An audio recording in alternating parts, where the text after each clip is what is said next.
न ये दलितों का हुआ है, न जनजाति का हुआ है, न किसी वर्ग का हुआ है। जो कमल छाप साबुन में नहाता है ना, वो पाक साफ और हरिश्चंद्र की श्रेणी में आ जाता है। आजादी के इतने साल हो गए, फिर भी इस तरीके से शुद्धिकरण जैसी चीजें की जा रही है। हम सच में आजाद हैं क्या?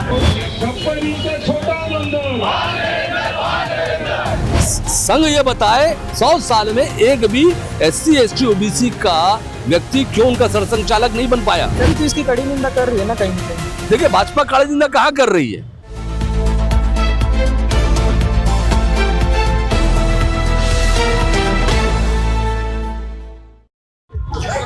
लगातार केंद्रीय एजेंसियों के खिलाफ कांग्रेस पार्टी ने मोर्चा तो खोल ही रखा है और आज कांग्रेस पार्टी के द्वारा धरना प्रदर्शन भी किया गया। लेकिन हल्द्वानी में जो कथित शुद्धिकरण का जो विवाद था, उसे लेकर भी आज पैदल मार्च निकाला जा रहा है। पूरे देश में हर जिले में पैदल मार्च निकाला जा रहा है और इसी कड़ी में राजधानी रायपुर में भी पैदल मार्च जो है वो निकाला जा रहा था। आप देख सकते हैं यहाँ पे जो कांग्रेस के कार्यकर्ता है वो मौजूद है और साथ में जो पूर्व मुख्यमंत्री है छत्तीसगढ़ के वो भी मौजूद है। बात करेंगे यहाँ जो कांग्रेस के कार्यकर्ता हैं वो भी मौजूद हैं, उनसे भी बात करने की कोशिश करेंगे। और यहाँ पे जो पूर्व मुख्यमंत्री हैं भूपेश बघेल, उनसे भी बात करने की हम लोग कोशिश करेंगे, उनसे बात करने की कोशिश करेंगे। और आप देख सकते हैं यहाँ पे जो बड़ी संख्या में जो कांग्रेस के कार्यकर्ता है वो यहाँ पे मौजूद है। यहाँ कुछ महिलाएं भी हैं, उनसे भी मैं बात करता हूँ। आज आप लोग आए हुए पैदल मार्च में, क्या कहना चाहेंगे? बिल्कुल, जब भारतीय जनता पार्टी को डर लगता है तो ईडी को आगे करती है और आज उसके विरोध में हम यहाँ पे उतरे हुए हैं सड़कों पर। जी हाँ, लेकिन ये आज भी आजादी के इतने साल हो चुके हैं, आज भी लेकिन इस तरीके की जो घटना सामने आ रही है उसे किस तरीके से? देखिए, ये भारतीय जनता पार्टी की नीति है। पहले देश को हिंदू मुस्लिम में बांटा और अब एक दलित जो एक सबसे पुरानी देश की पार्टी के राष्ट्रीय अध्यक्ष है, उनके साथ इस तरह का बीजेपी का व्यवहार बताता है कि उनके लिए इस देश का दलित कोई मायने नहीं रखता। आजादी के इतने साल हो गए लेकिन इस तरह की घटना आज भी सामने आ रही है। शुद्धिकरण जैसी चीजें की जा रही है, एक व्यक्ति को लेकर शुद्धिकरण जैसी चीजें की जा रही है, क्या कहेंगे? देखिए, भारतीय जनता पार्टी की घृणित मानसिकता है, छोटी सोच का नतीजा है। और साथ ही इस देश में अभी तक आजादी के इतने सालों बाद तक ये लोग कैसे हिंदू मुसलमान के नाम पर जाति और धर्म के नाम पर लड़वाना चाहते हैं, उसका ये जीता जागता उदाहरण है। यहाँ और भी जो कार्यकर्ता हैं उनसे भी बात करें, पप्पू बंजारे जी भी है, उनसे भी हम लोग बात करते हैं। मेरा सवाल ये है कि देखा जाता है, लगातार देखा जाता है कि ऐसे मुद्दे को उठा के कहीं ना कहीं असामाजिक तत्वों के द्वारा या फिर कुछ लोगों के द्वारा राजनीति की जाती है। लेकिन आज आजादी कितने साल भी हो गए, धर्म और जात के लोग इस तरीके की चीजें कर रहे हैं। देखिए, भारतीय जनता पार्टी न ये दलितों का हुआ है, न जनजाति का हुआ है, न किसी वर्ग का हुआ है। ये प्रतिशोध की राजनीति करती है, जो है भेदभाव करती है। और इसको लेकर हमारा आज मल्लिकार्जुन खड़गे के जो साथ अन्याय हुआ है, अत्याचार हुआ है, उसके खिलाफ हम लोग प्रदर्शन करते हुए, पैदल मार्च करते हुए जा रहे हैं। और भारतीय जनता पार्टी हमेशा से अनुसूचित जाति जनजाति का अपमान करने का काम किया है। चाहे आप देख लीजिए छत्तीसगढ़ में आरक्षण कटौती का मामला हो, चाहे सभी मुद्दे पे हो, जहाँ भेदभाव भारतीय जनता पार्टी करती आई है। और इसके विरोध में हम लोग आज कांग्रेस जो है इस अपमान के खिलाफ हम लोग पैदल मार्च करते हुए जा रहे हैं। ये भारतीय जनता पार्टी की जो मानसिकता है ना, वो शुरू से इसी प्रकार की रही है, चाहे आज़ादी के कितने वर्षों में हो जाए। गोलवलकर जी के जो सिद्धांत हैं और जो वीर सावरकर जी ने जो इन बातें कही है, उससे ऊपर ये लोग नहीं उठ पाते। क्योंकि देश में बाबा साहब के जो संविधान है, उसको सबसे ज़्यादा अगर उस समय किसी को तकलीफ हुई थी तो वो आरएसएस और भाजपा के लोगों को हुई थी। इसलिए वो उस सिद्धांत को नहीं मानते। वो लोग 2 रंग का झंडा फहराने की बात करते हैं। जो शुद्धिकरण, ये भी बातें आ रही है, जो शुद्धिकरण करने वाला संगठन था ना, वो आरएसएस था, ना भाजपा था, ना ही विश्व हिंदू परिषद बजरंग दल था। नहीं तो आखिर किसने आइडेंटिफाइड किया उसको कि वो कौन लोग हैं? वो तो भारतीय जनता पार्टी के झंडा लेके गए थे और वो तो आइडेंटिफाइड हुए। अगर ऐसा नहीं रहता तो जेपी नड्डा जी माफी क्यों मांगते, या वो क्यों कहते मैं जांच कराऊंगा, या नितिन नवीन जी क्यों कहते? अरे भाई, ये बात तो है ना। वो जब उनसे संबंधित नहीं थे तो उसी समय कह देते वो लोकसभा के अंदर, सदन के अंदर, कि नहीं, हमारा उनसे कोई संबंध नहीं है। भाई, उन्होंने आलोचना की है ना, जो भी ये कृत्य किया है, खड़गे जी से उन्होंने कहा है कि हम जांच कराएंगे, लेकिन ये मानसिकता किन की है इस देश में? जांच तो कराते रह जाते हैं, लेकिन कभी आरोपी पकड़ाते नहीं है। और आप लोग जो केंद्रीय एजेंसियों को लेके भी जो धरना प्रदर्शन करे, तो उसमें भी एक चीज देखा जाता है, ये लगातार एक पैटर्न रहता है, कभी ईडी पूछताछ करते हैं, कभी ईओडब्ल्यू पूछताछ करते हैं, लेकिन जो आखिरी नतीजे तक नहीं पहुंच पाते हैं। और लगातार जैसे पार्टियां आरोप लगाती है, वैसे केंद्रीय एजेंसियां भी सिर्फ आरोप ही लगाती हुई दिखती है। नहीं तो कोई प्रमाण नहीं रहता ना भाई। देखिए, ये तो भारतीय जनता पार्टी के जो अनुसांगिक संगठन जैसे होते हैं ना, उस प्रकार के एक अनुसांगिक संगठन बना करके रख दी है ईडी को, सीबीआई को, ईओडब्ल्यू को। आपने कभी देखा कि कन्विक्टिंग रेट कितना है इसका? अरे उसी के ऊपर जिसके ऊपर आरोप लगाए थे प्रधानमंत्री जी अजीत पवार जी के ऊपर कि इतना भ्रष्ट आदमी 1,71,000 करोड़ डकार गया, उनके बाजू में बैठे थे। जो कमल छाप साबुन में नहाता है ना, वो पाक साफ और हरिश्चंद्र की श्रेणी में आ जाता है। और कांग्रेस जो है वो मुकाबला करती है, इनके सब चीजों को सच को खोलने का काम करती है। उससे डरते हैं ना ये लोग, इनका सच जो है ना।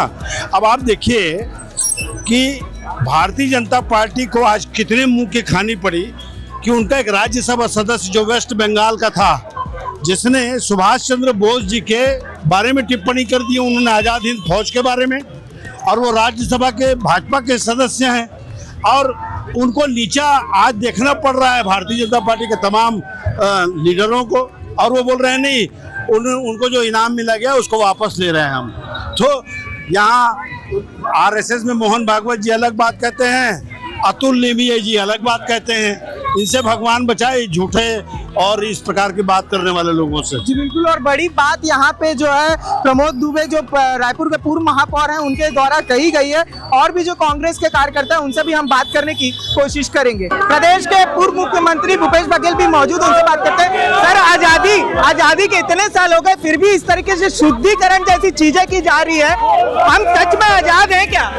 ये आरएसएस और बीजेपी की मानसिकता है। ये इस प्रकार से ऊंच और भेदभाव की रणनीति होती है, और इसी का खामियाजा पूरा देश भुगत रहा है। ये आरोप लगाते सर बस एक आखिरी सवाल है, ईओडब्ल्यू और ईडी वाला खेल लगातार देखा जाता है, आरोप लगते हैं लेकिन सिद्ध नहीं हो पाते। ये बदनाम करने का पूरे देश अब समझ गया, जनता समझ गई। शहर जिला कांग्रेस के अध्यक्ष श्री कुमार मेनन जी मौजूद है। पैदल मार्च निकाले, मुद्दा बड़ा था, कथित आरोप थे, लेकिन मेरा सीधा सवाल है, आजादी का हम लोग 80वां साल मनाने जा रहे, स्वतंत्रता को 80 साल हो चुके हैं, आज भी शुद्धिकरण? सर, मैं किसी पार्टी से हट के, किसी विचारधारा से हट के, शुद्धिकरण व्यक्ति का व्यक्ति से इस तरीके की मानसिकता? देखिए, ये उस पार्टी का आनुवंशिक संगठन है जिस पार्टी ने 100 साल के इतिहास में, आरएसएस 100 साल के इतिहास में आज तक किसी को भी अपना सरसंघ चालक प्रमुख नहीं बनाया है। 100 साल के इतिहास में SC, ST, OBC वर्ग से हिंदुवा सोदरा सर्वे ना हिंदू पति तो भवे, कोई हिंदू बड़ा छोटा नहीं होता, और हिंदू रक्षा हमारा सबसे बड़ा धर्म है। नहीं तो बाकी जगह फिर क्यों ये लोग करते हैं राजनीति, जाति की राजनीति क्यों करते हैं? संघ ये बताए 100 साल में एक भी SC, ST, OBC का व्यक्ति क्यों उनका सरसंघ चालक नहीं बन पाया? सर, क्षत्रिय भी नहीं बने, सिर्फ ब्राह्मण ही बने। क्षत्रिय एक बार बने, रज्जू भैया, राजेंद्र सिंह बने हैं, उनको छोड़ के पूरे एक ही वर्ग के लोग बने। नाम नहीं बोलूंगा, जो आप बोल चुके वही है। लेकिन ये बताता है कहीं ना कहीं कि इनके मन में घोर जातिवादी हैं ये लोग, और संघ के हिसाब से पूरा देश चल रहा है। संघ देश को चला रहा है, और चलाकर जातिवाद फैलाने में सबसे बड़ा काम अगर कोई कर रहा है तो संघ कर रहा है। अडवाणी की जो घटना थी, उसमें ना आरएसएस संगठन था, ना बीजेपी था। जो संगठन था वो दूसरा संगठन था, तो फिर बीजेपी और आरएसएस कहाँ से? देखिए, ये लोग बीजेपी, आरएसएस, विश्व हिंदू परिषद, बजरंग दल, इन सब से कहीं ना कहीं जुड़े हुए लोग हैं, समर्थित लोग हैं, समर्थक लोग हैं, और इन लोगों ने ही इस प्रकार की विचारधारा को स्थापित किया है। अगर वहाँ कोई हिम्मत कर रहा है, खड़गे जी जैसे आदमी जो राज्यसभा के विपक्ष के नेता हैं, प्रमुख नेता हैं, उनके अलावा तमाम ऐसे लोग हैं, उन लोग के जाने पर अगर इन मामलों को लेकर वो अगर ऐसी मानसिकता के साथ व्यवहार करते हैं, तो ये उनकी सोच का परिणाम है, जो इन्होंने 100 साल के अंदर में लोगों के दिमाग में डाला है, अपने कार्यकर्ताओं के दिमाग में डाला है, चाहे वो हिंसा का मामला हो, चाहे जातिवाद का मामला हो। ये उनका आरएसएस की सोच के कारण आज देश के अंदर में इतने बदहाली की हालत, अराजकता की हालत, जो इतनी वैमनस्यता की हालत जो बनी है, उसका कारण ये आरएसएस और बीजेपी की जो सोच है भाजपा उसका। भी तो इसकी कड़ी निंदा कर रही है ना कहीं ना कहीं। देखिए, भाजपा काली निंदा कहाँ कर रही है? अगर होता तो कल गिरफ्तार हो गया होता वो व्यक्ति। और ऐसा नहीं, पहली बार नहीं है, ऐसे भाजपा के तमाम नेता कई बार कई बातें बोल चुके हैं। जातिवादी भाषा में SC ST और OBC वर्ग के खिलाफ कई बार कई मौकों पर भाजपा के नेता, आरएसएस के नेता लगातार उनके खिलाफ बोलते रहे हैं और हमेशा से कांग्रेस पार्टी ने उनका विरोध किया है और दमदारी के साथ विरोध किया, विरोध करके उनको वापस माफी मांगने के मजबूर किया है या भाजपा को पीछे हटने को मजबूर किया है कि हमने, हमारे आदमियों ने नहीं बोला ये बात। केंद्रीय एजेंसियों के लोग को लेके भी आप लोग धरना प्रदर्शन में बैठे हुए थे, उसके बाद पूरे देश में पैदल मार्च निकाली जानी थी तो पैदल मार्च निकाले। केंद्रीय एजेंसियों का मुद्दा में बार बार सर एक ही सवाल मेरे मन में बार बार आता है, ये पैटर्न बन चुका है, पहले ईडी की कस्टडी, फिर ईओडब्ल्यू की कस्टडी, या फिर इससे पहले ईओडब्ल्यू की कस्टडी, फिर ईडी की कस्टडी। ये कस्टडी में जाते हैं, न्यायिक रिमांड में जाते हैं, फिर कुछ दिनों बाद जमानत में बाहर आ जाते हैं, कुछ प्रूफ नहीं हो पा रहे हैं सर। चाहे शराब घोटाला मामला 99.9 केसेस आप स्टडी कर लीजिए। आप जागरूक पत्रकार हैं, युवा पत्रकार हैं, स्टडी करिएगा। जो भी केसेस ईडी CBI ने दर्ज करी है 12 साल में, इसके इस बीच में कहीं के भी 99.9 केसेस में मामले प्राथमिक स्तर पे ही खत्म हो जा रहे हैं, चर्चा में नहीं आ पा रहे, सुनवाई में नहीं आ पा रही। नेशनल हेराल्ड का मामला को लेकर राहुल गांधी जी, सोनिया को कितना बदनाम किया गया, पूरे गांधी परिवार को बदनाम किया, जिस गांधी परिवार ने 1800 करोड़ की संपत्ति को वहां पर दान दिया था इलाहाबाद में। आज उस नेशनल हेराल्ड जो हमारी संपत्ति थी, नेहरू परिवार की संपत्ति थी, उसके मामले में, ट्रांजैक्शन के मामले इतना बदनाम किया गया।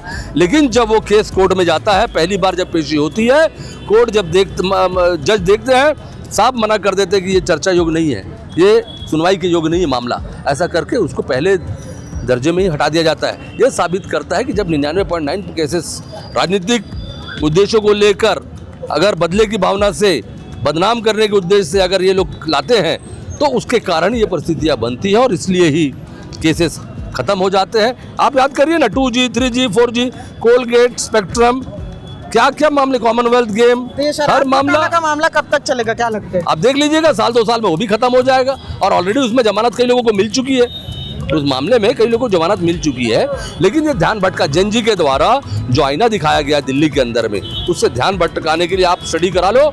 हर प्रदेश में जहाँ भाजपा की सरकार है, इस टाइप के मामले निकाले जा रहे हैं ताकि लोगों के ध्यान भटक सके और लोग जो है मूल जो समस्या है, मूल जो मामले हैं, उनसे हटकर दूसरी तरफ सोचने लगे। जी बिल्कुल। और हमारे साथ श्री कुमार मेनन जी थे, जिनका कहना है कि ध्यान भटकाने की कोशिश की जा रही है और धरना प्रदर्शन किया गया था केंद्रीय एजेंसियों को लेके और पैदल मार्च निकाली गई हल्द्वानी की घटना को लेकर। हल्द्वानी की घटना जो कथित रूप से शुद्धिकरण का जो मामला था, उसको लेके ये पैदल मार्च निकाली गई। और ये सवाल बड़ा है कि आज हम स्वतंत्रता का 80वां साल मनाने जाने, हमको स्वतंत्र हुए 80 साल लगभग पूरे हो चुके हैं, और ऐसे में शुद्धिकरण में पार्टी और सारी विचारधारा को छोड़ के व्यक्ति से व्यक्ति के बीच की भी बात करूं तो क्या शुद्धिकरण जैसी सोच आजादी के इतने साल तक सही है? बड़ा सवाल है।